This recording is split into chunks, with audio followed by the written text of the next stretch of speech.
Le damos la más cordial de las bienvenidas a todos los asistentes, a todas las personas que se han conectado a este conversatorio organizado por la Sociedad Chilena de Medicina Transfusional, el primer conversatorio del año 2026. Tenemos nuestro expositor, el doctor José Arnulfo Pérez Carrillo, coordinador del Comité de Investigación de GESIAM, investigador categoría junior del Ministerio de Ciencia de Colombia y co-líder de la Asociación de Español de la ABB.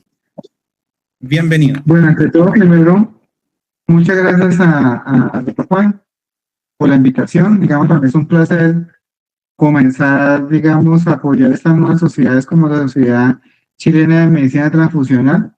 Digamos que es una oportunidad que tenemos valiosa, que varios grupos se unen, porque como ustedes van a observar, la gestión de sangre del paciente no es el producto de un Superman, digamos, de un supermédico que maneja las cosas, sino por el contrario es el reflejo de un grupo de trabajo que hay varios integrantes. Digamos que lo que les voy a mostrar, prefiero utilizar la palabra anglosajona de Roma, porque es más o menos trato de hacer alusión como a una ruta crítica. Lo que pasa es que este concepto de ruta crítica es más de conocimiento de las personas que trabajan en acreditación, y en cambio la palabra Roma es una palabra un poco más popular, una palabra más utilizada en nuestro albor de comunicación. Básicamente son 4 puntos. El primer punto les quiero mostrar bajo un escenario muy similar de ustedes cómo nos puede ayudar en nuestro trabajo, cómo se ha ido transformando, evolucionando pues a lo que tenemos en el año 2025, y finalmente cuál es la ruta que podemos implementar para nuestro trabajo. Digamos que en Colombia estamos transfundiendo en un promedio de 1.4, 1.5 millones. Más o menos captamos 1 millón de donantes año, y la red está constituida por 84 bancos de sangre. Digamos que el sistema más eficiente, obviamente hay que reconocer el sistema chileno de sangre es el sistema más eficiente, porque por habitante tienen menos bancos de sangre. Digamos que el trabajo que hizo la doctora Contreras era hacer un sistema muy parecido al sistema británico, y digamos que sí ha tenido un buen reconocimiento. Es para mostrarles que Colombia es un país prácticamente en polo de desarrollo centralista. Digamos que la compañera que se conectó de Antioquia es de esta región. Lo que ustedes ven en azul clarito, digamos que es un sitio de intermedios de transfusión. Nosotros ya hemos caracterizado a través del sistema de movilidad que el 30% de lo que transfundimos son mujeres de 64 años. ¿Por qué? Porque el gran volumen que nosotros tenemos pueden caernos las obstétricas. Acá la urgencia obstétrica por embarazo posparto para nosotros es una medición que tenemos con la OCDE. Entonces, cualquier tipo de mortalidad asociada pues afecta demasiado la credibilidad de la imagen del sistema frente a la comparación de miembros de la OCDE. 30% de la transfundida es en el nivel intensivo, y pues las unidades de cirugía de tórax, trasplante de corazón abierto y de nebulador de tórax que más se utiliza.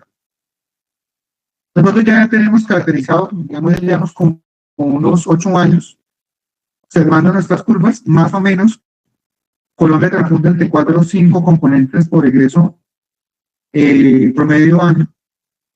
Y el 60% se acumula en urgencias, UCI de adultos, medicina interna. Ustedes saben, bueno, se ve que también está en medicina general. Digamos, si sumamos todo esto, podemos observar que casi el 70% lo podemos tratar de ajustar a protocolos, digamos, relativamente estándar, y es una oportunidad, porque al igual que en muchos países, cada vez se está captando menos sangre. ¿Cuáles son estas causas principales? La primera causa, el envejecimiento de la población. El corte de Colombia es 65 años, o sea que más de 65 pues no dona sangre.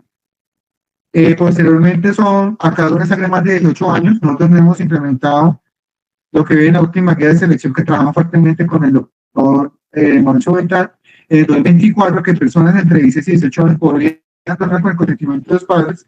Nosotros pues no lo hemos implementado.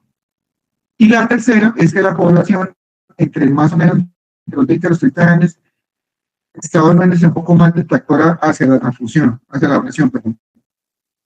Esto es para recordar que nosotros trabajamos en un ciclo que va desde que yo decido como médico un consentimiento informado, la administración y cómo se monitoriza. Es importante que el médico, digamos en la mayoría de sistemas de salud, es el elemento fundamental para que el paciente sepa riesgos y beneficios y asimismo, pues, digamos, pueda tener sus libertades de desistir o de pronto de continuar con la terapia transfusional. Adicionalmente, como ustedes van a observar, cuando nosotros precisamente hemos aumentado más el deporte, no significa que nosotros, digamos, seamos un país que tengamos una hemovigilancia en proceso de maduración. Ya tenemos una hemovigilancia que se está transformando en una hemovigilancia pasiva o una activa. Sin embargo, cada año trabajamos más con todo el equipo. Sin embargo, pues esta madurez, al parecer, todavía hay una brecha importante por alcanzar los estándares que nos recomienda la ADB. El otro punto importante que también hace parte del trasfondo, antes de hablar de la del paciente, es la cobertura de edad. Para nosotros ha sido muy importante la identificación de ventanas inmunológicas. Nuestras ventanas generalmente están orientadas hacia hepatitis B, aunque hemos tenido menor posibilidad de HIV y hepatitis C. La hemos tenido y estamos cambiando la normatividad. Y este es el problema central por el cual surge este tipo de iniciativas o de abordajes en medicina transfusional. Pero la variabilidad transfusional, hay muchos criterios que hay variaciones entre instituciones e interinstituciones. ¿Qué significa? A veces el enfoque que tiene el anestesiólogo no siempre coincide con el enfoque del neurocirujano, con el enfoque del cirujano general o el cirujano ortopédico.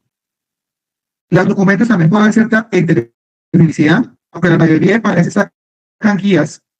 Se ha observado que muchos profesionales médicos no son fácilmente adheridos. En algunas situaciones por desconocimiento, en las otras formas porque de pronto no están de acuerdo con las guías, y en una tercera puede ser también porque delega la actividad a un tercero que no tiene suficiente entrenamiento.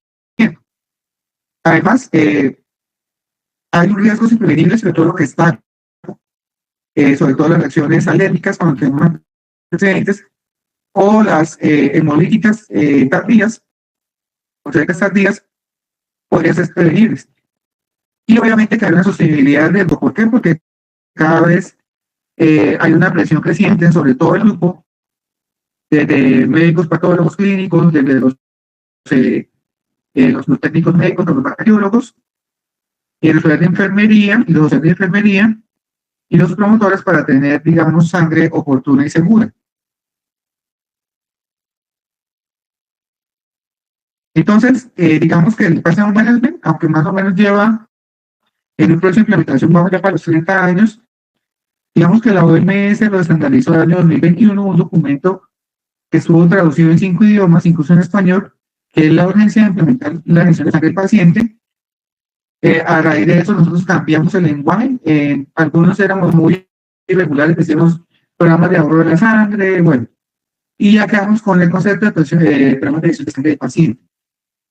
Más o menos anualmente termina de personas sufren de anemias, pérdidas sanguíneas importantes y coagulación, y el impacto mayor son mujeres y niños, y por lo tanto la OMS ha considerado en el pasado una parte importante para trabajar.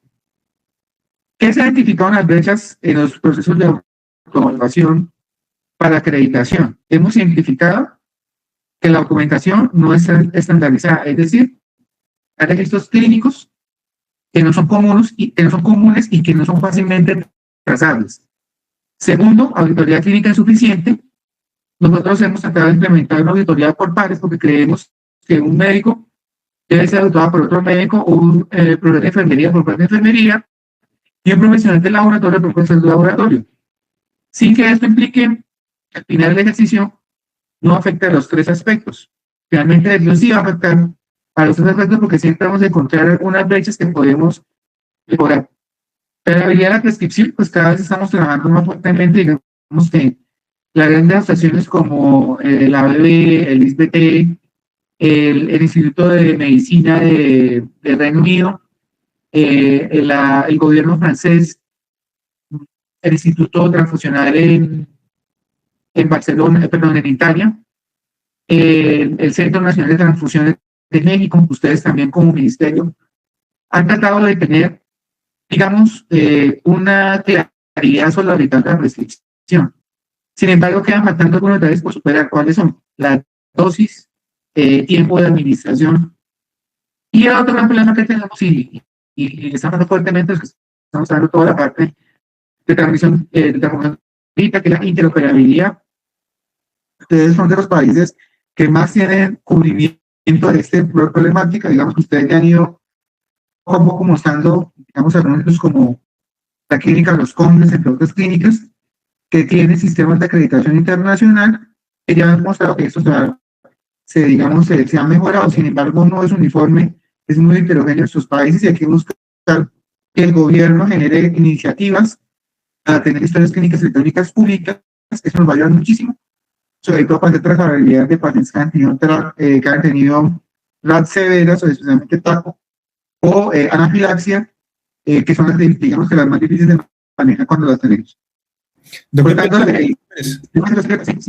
Disculpe que me moleste, pero se escucha un poco entrecortado. Hasta antes se podría escuchar bien, pero no se escucha muy fluido. ¿Tendrá posibilidad quizás de...? ¿Se escucha entrecortado?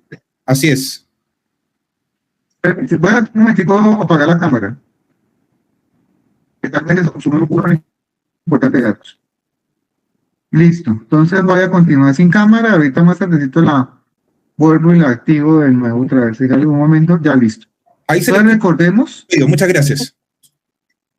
Sí, es que la cámara consume bastante el canal de datos y por eso es que... Bueno, entonces la gestión de sangre del paciente es un enfoque médico centrado en el paciente, pero buscando que preservar y optimizar su propia sangre.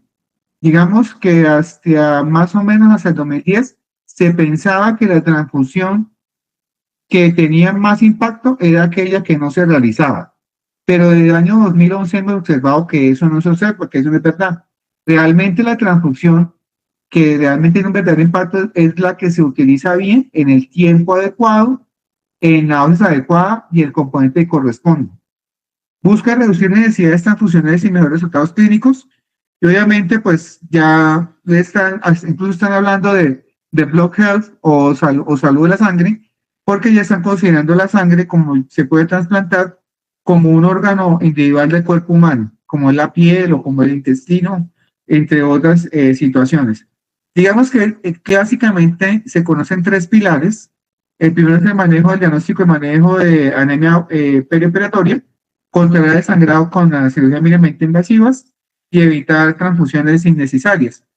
Pero yo, ¿cómo lo enfoco? O sea, primero, preservar. Entonces, hay que optimizar la masa eritrocitaria de los pacientes, que es el principal foco de trabajo fuerte que tiene la gestión de sangre del paciente. Entonces, él dice, trate de identificar tempranamente situaciones críticas que generan anemia crónica, especialmente enfermedades crónicas. Entonces nos dice, tenemos pacientes que tienen atrofia gastrointestinal, identifíquelos antes de llevarlo a un procedimiento de cambio de cadera. Esa es una situación. Pérdidas a través ya tenemos mínimamente invasiva, artroscopios, las cirugías de cadera son cada vez mucho más rápidas y ya contamos con sistemas dispositivos robóticos como el Da Vinci, que eso permite cirugías un poco más eficientes. Y obviamente comenzar a crear el proceso de tolerancia.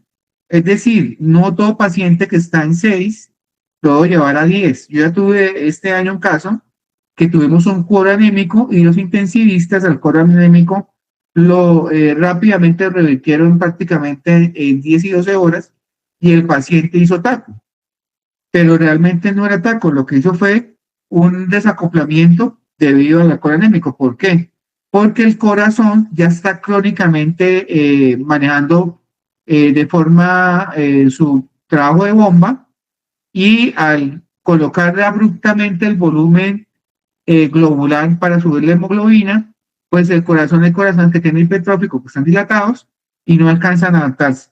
Digamos que el 90% de la presentación es basada en esta guía, que es la que estamos trabajando.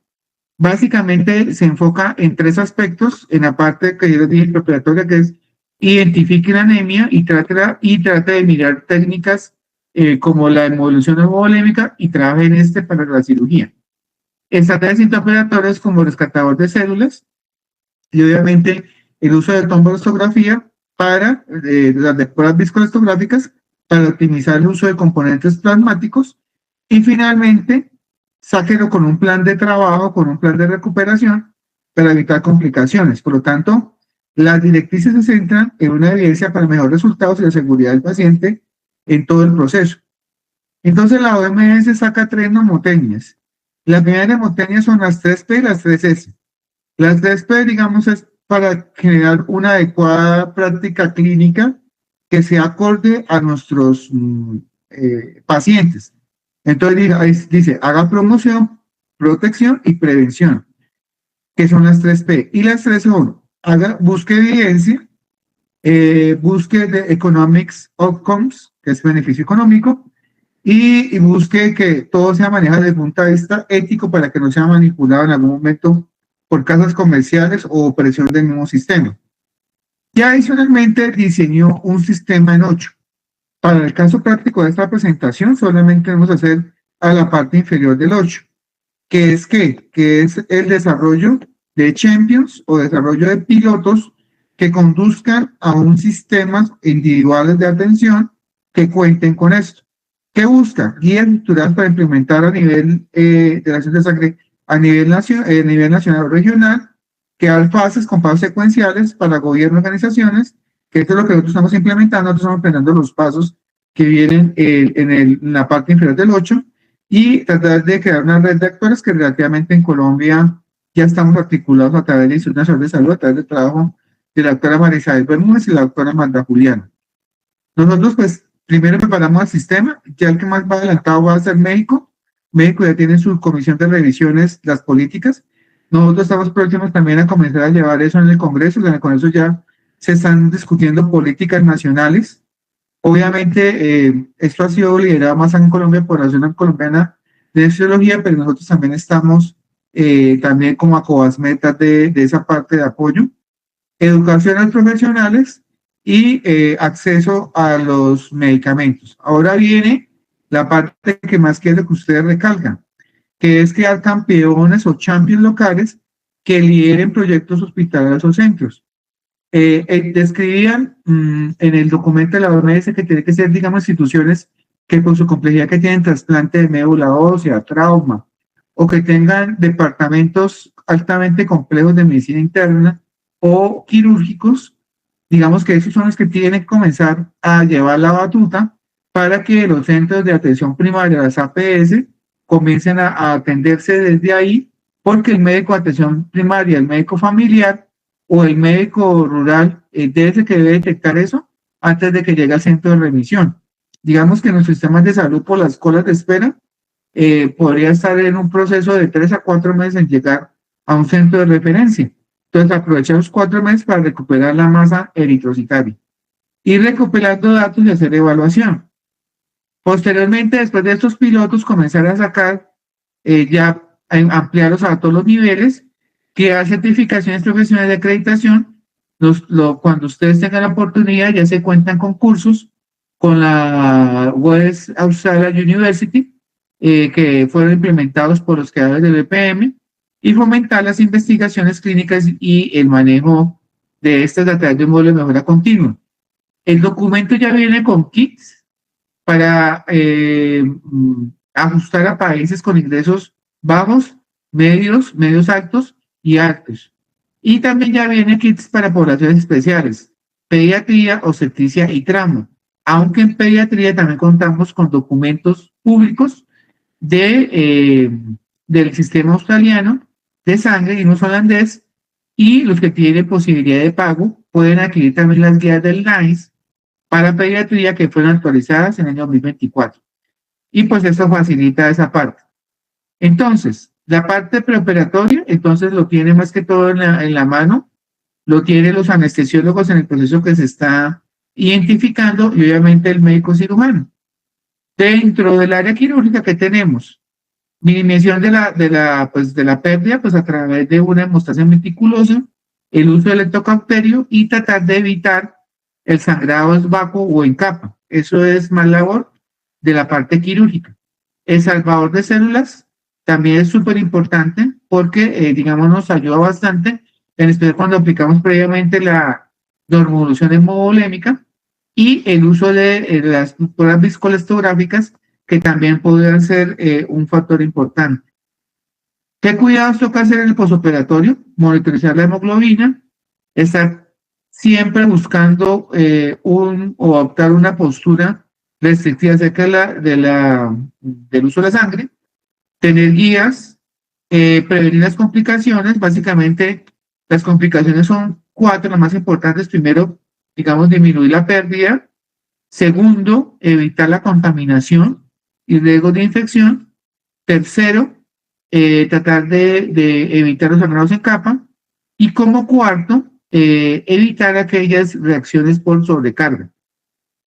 Y promover el autocuidado después de los procesos quirúrgicos.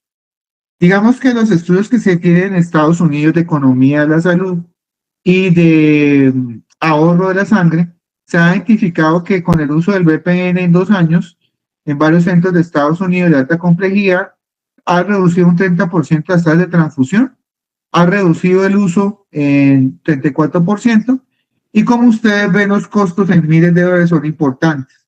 Adicionalmente, pues, estos costos también tienen un impacto importante, en especial por reducción de las RAT. A medida que yo voy implementando esos programas, pues digamos que podemos trabajar. Hay varios problemas de acreditación. Uno de que ha sido exitoso, por lo menos lo que tenemos registro en Colombia, que ya en este momento está en la versión 5 del 2025, es la acreditación VPN de los hospitales o de aquellos servicios que se cuentan. Se centran en 3 aspectos importantes. En primero, contar con un sistema de gestión integral de la calidad. El segundo, en un sistema de mitigación de riesgos. Y en un tercero, en que podamos ser comparables con diferentes estándares, especialmente en recomendaciones de transfusión, especialmente en los POE, en los procedimientos operativos institucionales que sean estándares. Por lo tanto, poder implementar en las estrategias combinadas de la OMS con la ADB es generar una alianza muy importante en 3 aspectos. El primer aspecto, visualización de la institución. El segundo aspecto, en un sistema de calidad más importante. ¿Por qué? Porque estos buscan primero contar trazabilidad de componentes, que es súper importante, en especial cuando estamos estudiando toda la parte o investigación de RAT. Segundo, fortalecimiento de la auditoría clínica. Se quiere que esta auditoría sea concurrente. ¿Qué significa concurrente? Que en el momento que el médico está prescribiendo a algún par o una persona que sepa en medicina transfusional, oriente al clínico en el momento cuando ésta no sea pertinente. Comenzar a tomar decisiones en casos complejos con el Comité de Transfusión Institucional y obviamente poder contar con el ciclo PHBA para mejora continua. Digamos que esto es la parte importante que nos aporta la ADB, que nos da trazabilidad, documentación y unos indicadores de medición, aunque la Sociedad Iberoamericana de Patient Management también ha trabajado en indicadores bien robustos que no son tan difíciles de implementar y que son basados para medir la parte de la ADB, perdón, la parte de la OMS. ¿Cómo los podría yo, digamos, agrupar? Va a haber unos indicadores de evaluación preoperatoria, es decir, ejemplo, niveles de hemoglobina documentados por tipo de cirugía o por departamento, o por tipo de paciente, los umbrales establecidos para tolerancia de la anemia. Entonces, digamos que acá sí la OMS es un poco más avanzada, porque la OMS prácticamente desde el tiempo de COVID está diciendo, ojo, trate de no tener valores del laboratorio para tomar decisiones y tómelos con variables fisiológicas y variables patológicas clínicas que yo pueda tener. Consentimiento informado, sí es irrefutablemente por todos sentidos más importante. Auditoría clínica para hacer la presencia de continuar los indicadores de seguimiento. Y pues también, al igual que la OMS, recalcan la importancia de hacer protocolos de manejo ambulatorios de forma rutinaria para la anemia peripoderatoria. Entonces, acá nos debemos para la OMS. La OMS, digamos que nos ha dado algunos, durante el documento, niveles para saber qué tan avanzados estamos nosotros en el desarrollo. Lo primero, gobernanza, que debe contar con niveles de política institucional y tener una estructura organizada. Ya es contar con un comité de BPM, tener un grupo multidisciplinario entre médicos, técnicos médicos o medical technician y tener también profesionales de enfermería en este proceso. Lo segundo, contar ya con documentos controlados bajo un sistema de gestión de calidad. El tercero, ya contar con niveles de capacidad de toma de decisiones y que se pueda registrar cómo lo voy manejando. Y como cuarto, contar con un sistema de corrección de desviaciones, que es el CAPA, son metodologías para poder corregir desviaciones o productos no conformes que van apareciendo para yo poder solucionar. Más o menos la ruta crítica lo hemos venido observando de diferentes instituciones que puede estar entre más o menos 18 a 36 meses, con una media de 20 meses. ¿Qué dificulta la posibilidad? Algunos aspectos, ¿cuáles son? Primero, la política institucional, porque se deben hacer inversiones dirigidas. ¿En qué sentido? Tener disponibilidad de point of care, tener interoperabilidad, tener disponibilidad de recurso humano pagado por la clínica para hacer procesos de gestión de la sangre. Porque no podemos coger al profesional del laboratorio que sople y haga botellas. ¿Qué significa lo anterior? Que yo ponga al profesional del laboratorio a hacer pruebas de compatibilidad, que haga pruebas de hemoclasificación, que haga pruebas de identificación y de rastreo de anticuerpos, que haga pues otras actividades de medicina del laboratorio y que además esté orientando a los profesionales tales como hematólogos, como intensivistas, porque eso realmente genera un disconfort en el ejercicio de la parte del servicio transfusional. Por lo tanto, se debe tomar una decisión estratégica y esa del plan estratégico de la institución. Se debe hacer una autoevaluación para identificar brechas. Se debe contar con la implementación de un sistema de gestión de calidad para que se puedan subsanar estas brechas. Se deben implementar y estandarizar los procesos.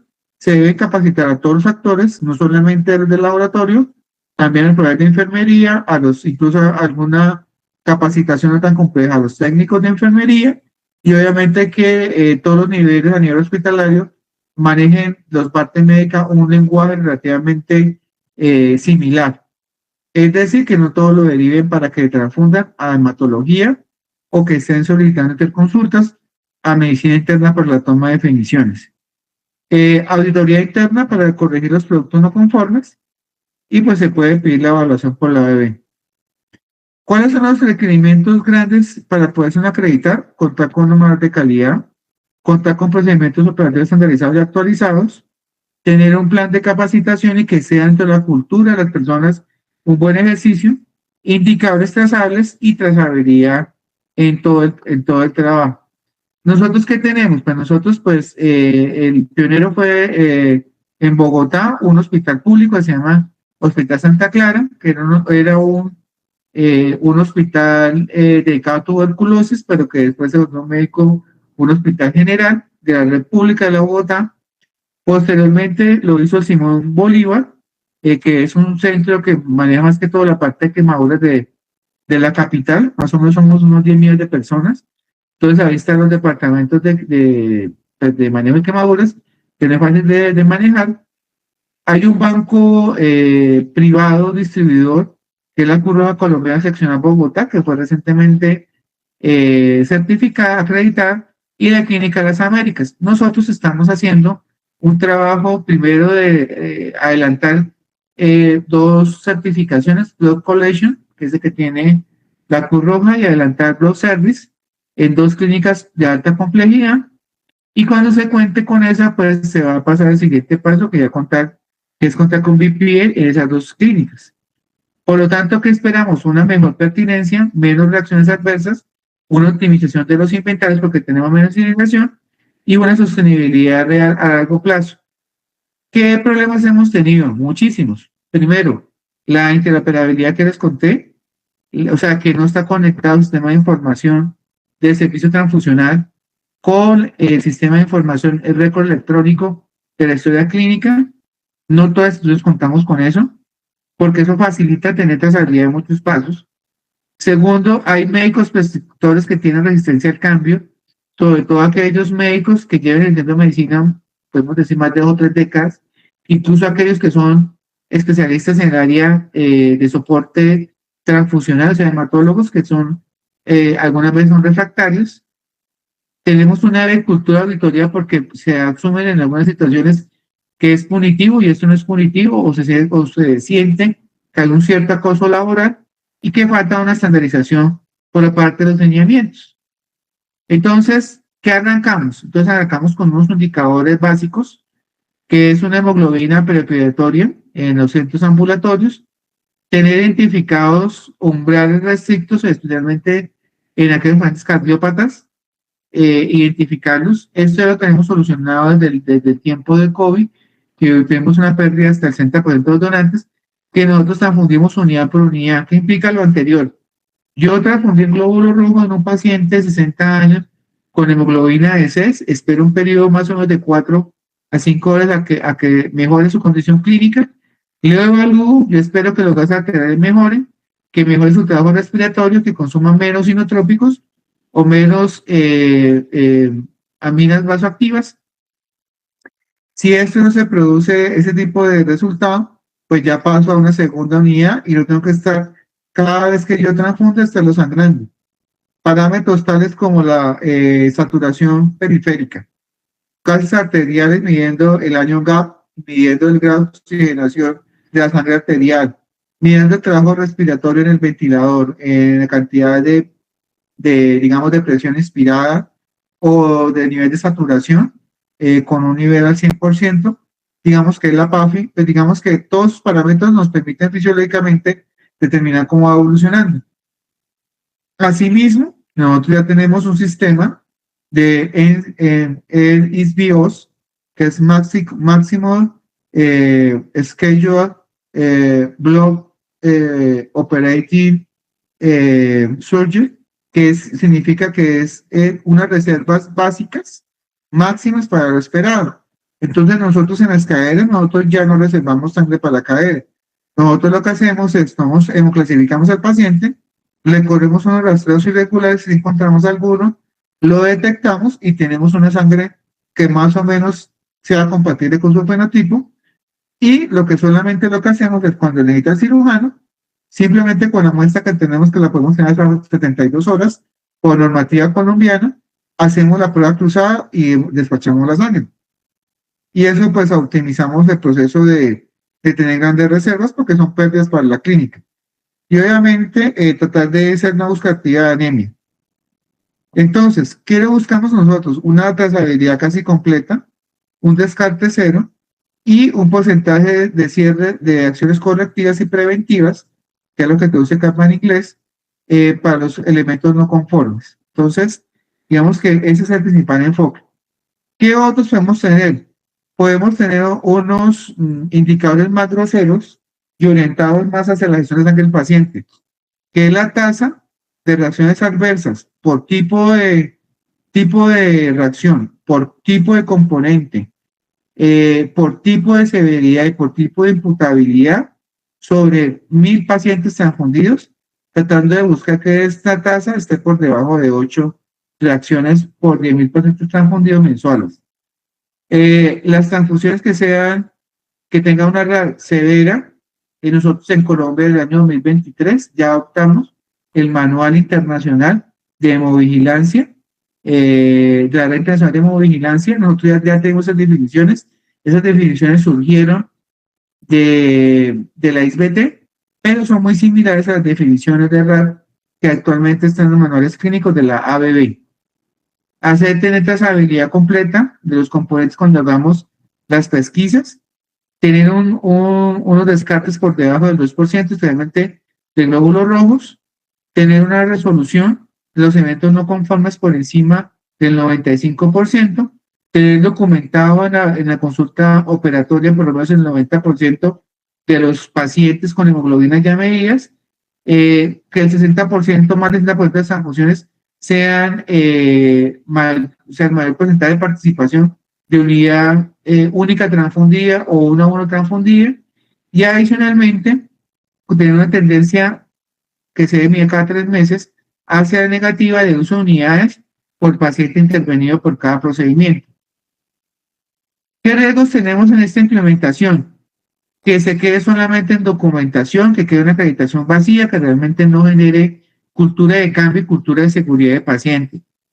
Un trabajo que no cuente con un liderazgo clínico. Es súper importante que tenga detrás, a pesar de que, digamos, un trabajo mancomunado de varias especialidades o de varios actores de salud, de varios sanitarios, que los facultativos o los médicos son los que tienen que estar liderando ese proceso. Por eso es que algunas personas como que tienen perfil, hemos tomado esa tarea y lo vamos a seguir adelante. Ahí estamos anestesiólogos, hematólogos, patólogos clínicos, profesionales en medicina transfusional que se encuentran en alguna especialidad, como en algunos países como Uruguay, pues digamos que estamos abanderando ese tipo de proceso. Capacitar es súper importante. Formación sin auditoría y sin indicadores no tiene impacto. Y tratar de no desbordar a los grupos, tratar de no saturarlos desde el punto de vista operativo. Por lo tanto, los desafíos de implementación están relacionados con que todos los actores nos articulemos y hablemos un idioma, que eduquemos a todos los actores profesionales sanitarios, que todos tengamos un mismo nivel básico de conocimiento, que contemos con un apoyo nacional e incluso institucional y que podamos superar la cultura de resistencia. ¿Qué acciones existen para poder superar este tipo de brechas? Primero, ir implementando escalonadamente de forma gradual. Lo que recomiendan los documentos de la OMS es que comiencen a utilizar los servicios que tienen Pareto. Como yo inicié la presentación, yo comenzaría siempre con la unidad de cuidado intensivo adulto si tengo el servicio de urgencias y medicina interna y ciudad general. Sin embargo, el comité de transfusión debe tener la carta de caracterización de su población y el comité de transfusión es el que debe más o menos orientar hacia dónde tiene que estar dirigido, que es lo que ve en la siguiente parte, que es la prevención de alto impacto. De nuevo, la interoperabilidad, el sistema de información del IS, del laboratorio, del sistema de información del BIS, del Banco de Sangre Transfusional y la historia eléctrica tiene que estar. ¿Por qué?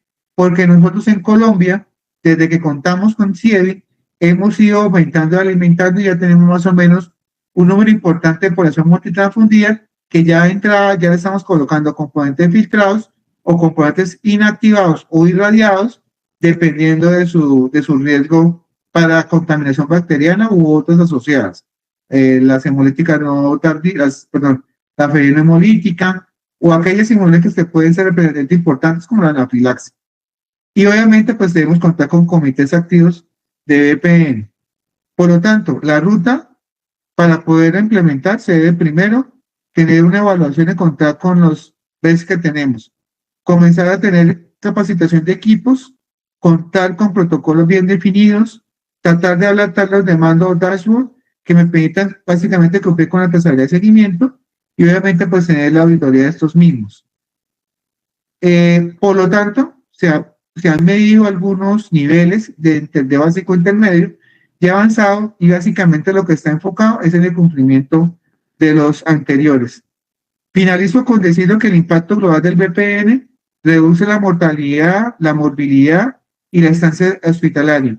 Australia tiene unos buenos ejemplos de ahorros en sistemas de salud muy importantes y que han sido la pieza angular para la toma de decisión a nivel mundial. Mejorar la equidad y seguridad del paciente. Adicionalmente tenemos, digamos, indicadores importantes, básicamente fácilmente identificables como reducción del 30% de la mortalidad, 25% de complicaciones hospitalarias, 20% de la estadía hospitalaria y 35% en una mejoría. También se observa en una disminución de un 40% de las transfusiones inapropiadas, reducción de un 20% de la RAT, disminución del 30% de los descartes y una mejora de la trazabilidad en un casi 95%. ¿Esto qué incluye? Menos transfusiones innecesarias, menos riesgos de inoportunidad de desequilibrar la sangre y menos riesgos de RAT que tengan un impacto mortal sobre los receptores. Inventarios optimizados que lo vamos a ir mejorando a través de inteligencia artificial. Con inteligencia artificial vamos a poder tener unos almacenes más eficientes que estén informando, que le llegue la información del servicio transfusional al banco de sangre para que tome decisiones, reducción de costos públicos, mayor seguridad del paciente. Por lo tanto, la OMS ha determinado que el VPN es una red sanitaria y que es una solución con alta costo efectivo. Se debe integrar un sistema estándar de atención nacional para que no haya heterogeneidad, que la misma atención y accesibilidad tiene, permite mantener el derecho humano a la salud, que todos tenemos derecho, y adicionalmente lo que busca también la OMS es que los países champions ayuden a aquellos otros países en forma de red para que implementen esos países que tienen una mayor dificultad, las estrategias más importantes. Poder armonizar los recomendaciones de la OMS con los estándares de la EBE permiten un adecuado potenciamiento y una seguridad del paciente que finalmente en que se va a visualizar en dos aspectos importantes. Vamos a tener valor en salud a través de una experiencia exitosa en sus hospitales y eso va a permitir una visualización de las clínicas. Adicionalmente, nosotros ya contamos con capacidades instaladas para hacerlo. También tenemos unos retos de tratar de articularnos como todos los actores en los países. Colombia es una afortunada porque ya tenemos desde hace 8 años un sistema articulado y adicionalmente comenzar a cuantificar en dinero y indicadores de excelencia en salud para demostrar esto. Es importante comenzar también a crear redes entre instituciones adecuadamente que tengan experiencias exitosas.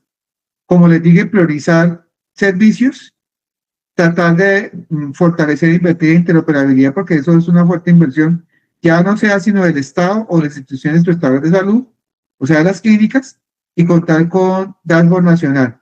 Termino diciendo que la calidad transfusional es seguridad del paciente.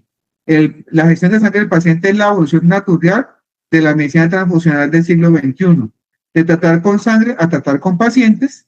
Y finalmente, las directrices de la OMS 24 ofrecen un enfoque integral y basado en evidencia para optimizar la atención y la seguridad del paciente. Adoptar esos principios, los proveedores de atención médica podrán reducir la necesidad de transfusiones sanguíneas, promover un uso sostenible de recursos sanguíneos limitados, o sea, evitar el concepto de comenzar a buscar sangre sintética o buscar sangre por CRISPR y mejorar los resultados de los pacientes.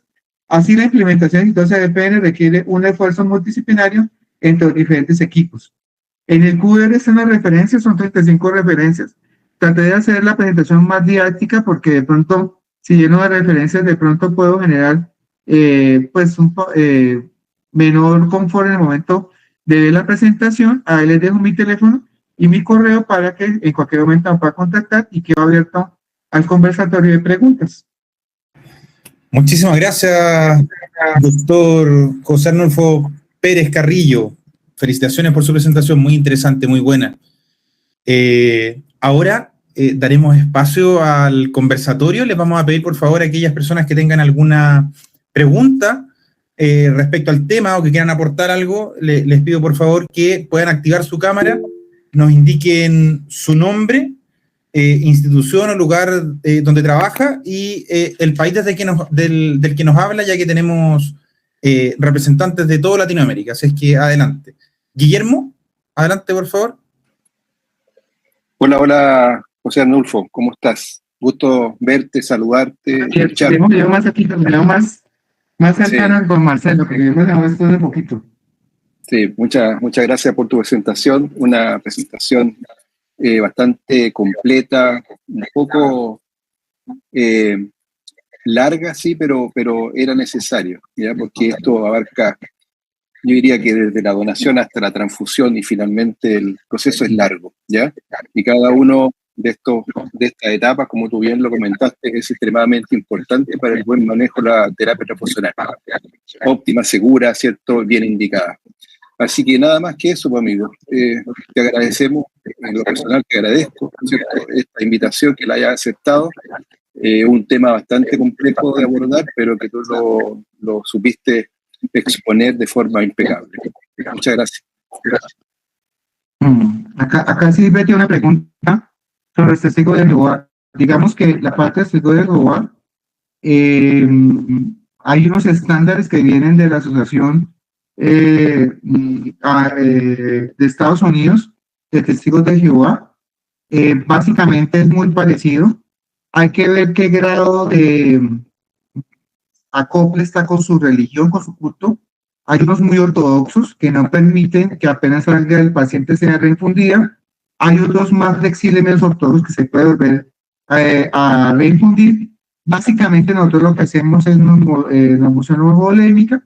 Lo otro que tal vez se pueda también trabajar es en la parte de autotransfusión, pero vuelvo y repito, hay que ver qué tipo de persona, qué tan está estrecho su culto a su pensamiento sobre su espiritualidad. Se puede hacer también. Finalmente, nosotros en el consentimiento informado, en el que nosotros tenemos 3 parágrafos estandarizados en Colombia, que es el estándar.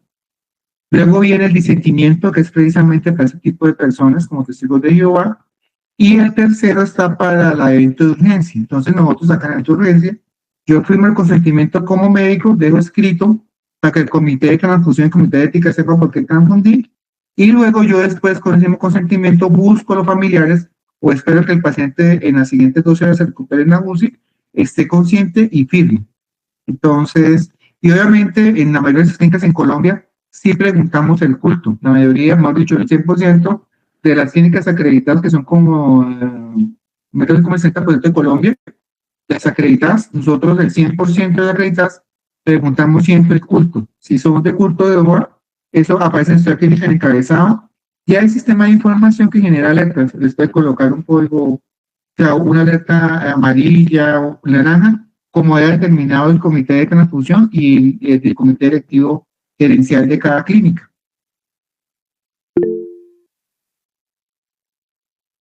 Muchas gracias. Le damos la palabra a Mariel Ninomilla. Bienvenida.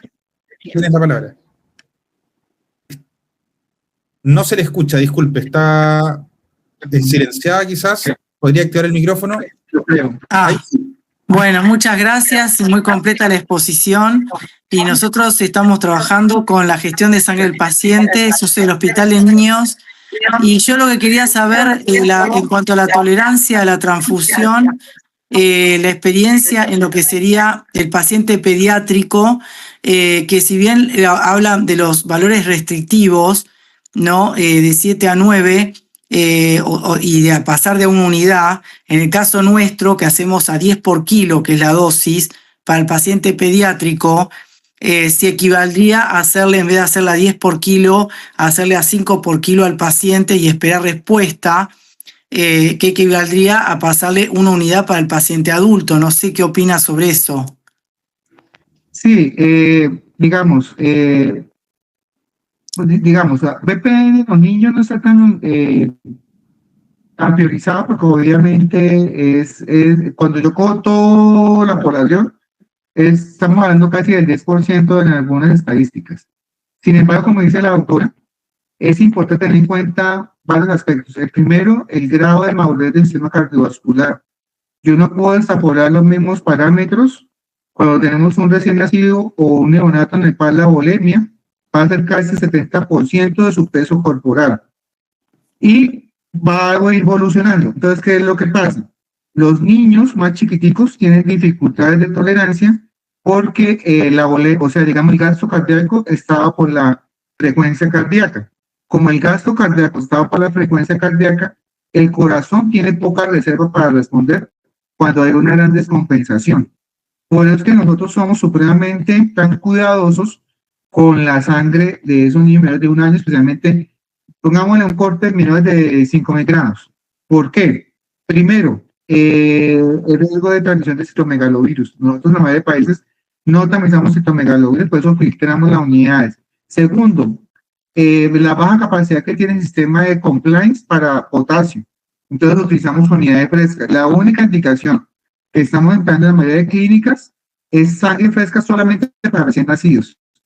Prácticamente aquellos pacientes oncológicos, pacientes crónicos, utilizamos sangre que tenga más de 14 horas de colecta. ¿Por qué? Me protejo de dos situaciones. Primero, cuando nosotros tenemos fuerte cultura de autoexclusión, entonces a veces los pacientes, los donantes llaman porque están en el estado de riesgo y le dicen, ojo, todo el estado de riesgo, yo creo que sangre mejor no lo utilice. Nosotros hemos recibido llamadas hasta 7 días después, esa sangre se quema y se incinera. Si no activamos el sistema de vigilancia, hacemos un sistema de loopback, que es, tomamos pruebas infecciosas y luego hacer seguimiento a los 3 meses y hubo una seroconversión. El tercer aspecto que también tienen mucho cuidado también los niños es que si usted maneja mal la dosis, administra mal, es más mortal. O sea, yo sí he visto mortalidad por taco porque el sistema que tiene el niño, sobre todo el menor de 1 año, los lactantes, es menos tolerable, o sea, responden más difícilmente al diurético. O sea, a pesar de que no tenga diurético de soporte, si usted le coloca a tiempo el diurético, el niño se encharca y ya no sale del encharcamiento. Entonces, sí, tenemos la educación y experiencia, la experiencia australiana. Más o menos, los australianos tienen programa de gestión de sangre del paciente desde 2013. Las versiones que tenemos disponibles gratis son 2018-2020. Sin embargo, ellos yo creo que próximamente van a colocar disponible gratis 2023, porque eso va a ser una gran ayuda. O sea, nosotros en Colombia trabajamos las guías australianas de gestión de sangre del paciente para el paciente pediátrico, porque ha sido primero más fácil porque nosotros no tenemos dinero para estar comprando las guías NICE, aunque las guías son muy buenas para pediatría. Nosotros trabajamos bastante con las guías australianas. Y segundo, somos más prudentes. Digamos, en los niños es mejor evitar el uso de la sangre. A ellos sí es mejor evitar. Por eso parte de mi presentación yo arranqué ahí porque precisamente es de la revisión que yo he hecho de VPN en niños. Bárbaro. Sí, nosotros aplicamos mucho ahora el hierro endovenoso, que estaba muy contraindicado en su época, para el paciente pediátrico. Estamos utilizándolo en etapas cada vez más tempranas y con muy buenos resultados. Así que, y tiene buena respuesta. Así que bueno. Además, doctora María, también han salido formas en fumarato y formas maltosaban. Esos vehículos producen menos flebitis. Nosotros estamos tratando de utilizar en aquellos pacientes, sobre todo crónicos, que tienen talasemias o que tienen hemoglobinopatías crónicas. Nosotros lo estamos usando fuertemente porque obviamente con el hierro clásico hay menos flebitis. ¿Y cuál es el problema del soporte crónico de pacientes con talasemia? Su aloinmunización. Entonces cada vez nos complica más porque esas unidades vienen a ser fenotipadas hasta con 7 u 8 marcadores. Nosotros respetamos estándarmente RH y KIT, pero con esos pacientes tenemos que comenzar a respetar TUFI, KIT, algunos de MNS y P1. Entonces la probabilidad, como yo hago esa gerente a responder, se va aumentando la probabilidad, o sea, se me dificulta la probabilidad. Comienzo a encontrar pacientes compatibles o relativamente que no generan alimentación de 1 en 100, casi va a escalar, casi 1 en 100.000 o casi 1 en 500.000, porque cada frecuencia del antino que voy respetando, cuando yo hago el juego de las proporciones, el chance de que yo consiga una corriente 100% compatible se hace más difícil. Por eso nosotros cada vez ese tipo de pacientes los estamos comenzando muy tempranamente a hacerles DUFI, KIT, hacerles los 2 S, N y P1, más o menos 8 marcadores, y estamos haciendo las cohortes para que cuando tengamos también a los donantes, comenzar a tenerlos y más fácil ubicarlos y ubicar a los donantes por llamado. Vemos que eso es traído de España. En España ellos tienen muy bien tipificado las cohortes de llamado y eso es lo que hemos tratado acá de implementar también el llamado. Bueno, muchas gracias. Sí, señora, la orden. Doctor, Gracias, doctora. Una pregunta de Silvia Díaz. Silvia Díaz me indica por interno que está con mal internet, así que dejó la pregunta en el chat. Dice que le ha encantado la presentación y pregunta: ¿qué herramienta tecnológica o procedimientos considera indispensable para la implementación del PDM, por ejemplo, algún point of care, alguna trombolastografía. Bueno, entonces, lo primero que tengo que tener es dos aspectos importantes. Primero, tener buenos donantes. Donantes que sean, yo necesito que vengan los donantes cada 3 meses porque también les genero anemia. No, donantes que vengan al menos una vez al año, veces al año. Que ya más o menos ya tenga identificado su grupo sanguíneo y que no siempre todo es dogmático. Porque nosotros obtenemos plaquetas de multíparas y no hemos tenido problema de tralio. ¿Por qué? Porque cuando yo filtro, quito riesgo. Entonces, tener buenos donantes y sobre todo donantes que no me caigan con ventana inmunológica, que sea un uso clínico de PrEP o antirretrovirales, predisposición o posexposición para el HIV, porque son donantes que están exponiendo al receptor que recibe sangre anónimamente. La segunda parte es utilizar bien la sangre. ¿En qué sentido? En el sentido de que si yo tengo un paciente cardiópata, yo transfundo alícuotas. Yo no transfundo la unidad completa. ¿Por qué? Porque yo cuando me coloco de valiente, al transfundir la unidad completa, lo llevo a TAP o premedico. Digamos, esa es la primera parte, tener claridad de dónde tengo la sangre, conocer bien el origen y en qué lo voy a utilizar, que es básicamente la trazabilidad. Y ya la segunda usted comienza a evolucionar. Claro, el segundo paso que da fortaleza, sobre todo al Pilar 3, es tener trombolastografía o pruebas viscoelastográficas. Tenemos un gran portafolio y cada sistema de salud tiene que buscar el que mejor sea eficiente. ¿Sí? ¿Qué busca con esto? Y hay que tenerlo muy claro. Solamente se va a beneficiar un grupo pequeño de pacientes que se les vamos a optimizar el manejo de plaquetas, el manejo de crioprecipitados y de productos de plasma industrial. Porque ese es el principal efecto, es mirar el fibrinógeno y ver algunos factores de la cascada de la coagulación. ¿Qué puedo hacer antes de eso? Pues contar con ácido tranexámico, contar con con octapres con complejo de protombina. Manejar eso, ¿para qué? Para utilizar menos críos. Aunque ustedes no lo crean, el crío es un buen componente, no es tan riesgoso. Es muchísimo más riesgoso el plasma. ¿Por qué? Porque el plasma va con más cantidad antigénica, ¿sí? El mismo proceso que usted le hace de obtener fibrinógeno y factores, a veces se van quitando muchos factores inmunológicos que no conocemos. Pero el plasma va purito. Entonces, ¿qué pasa cuando el plasma se transfunde? Tenemos dos factores de riesgo importantes. Si las citoquinas son estables a nivel de congelación, vamos a tener reacciones. La peor reacción es el tralio. En el momento, realmente no es sencillo tipificar los pacientes de tralio. No es sencillo. Supremamente complicado. ¿Por qué? Porque ya hemos controlado más del 90%. ¿Cuál fue lo que más impactó el tralio? No utilizar sangre de mujeres, plasma de mujeres multíparas. Al retirar eso, usted quitó el 90% de las causas, pero le va a caer el 10%. ¿Y ese 10% quién va a tener más efecto? Los que estén de cambio plasmático, que utilicen plasma.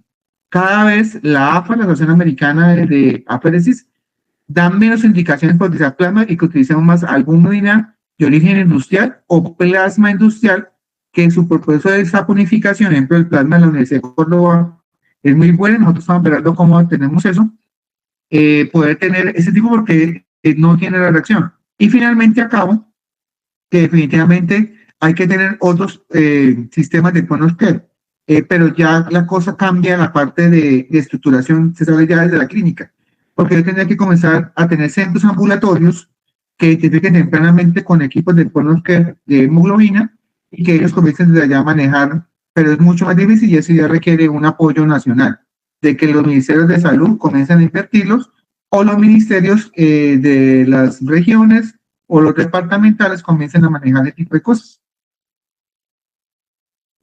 Muchísimas gracias por su respuesta, doctor. Creo que hasta el momento ya no hay más preguntas. Así es que agradecemos nuevamente su exposición el día de hoy, doctor Pérez Carrillo. Muy buena presentación. Muchas gracias por querer ser parte de este primer conversatorio del año 2026. No me cabe duda que tendremos otra presentación suya, contaremos con usted y queremos contar con más gente de la clínica para poder ser parte de estos conversatorios o charlas organizados por la Sociedad Chilena de Medicina Transfusional.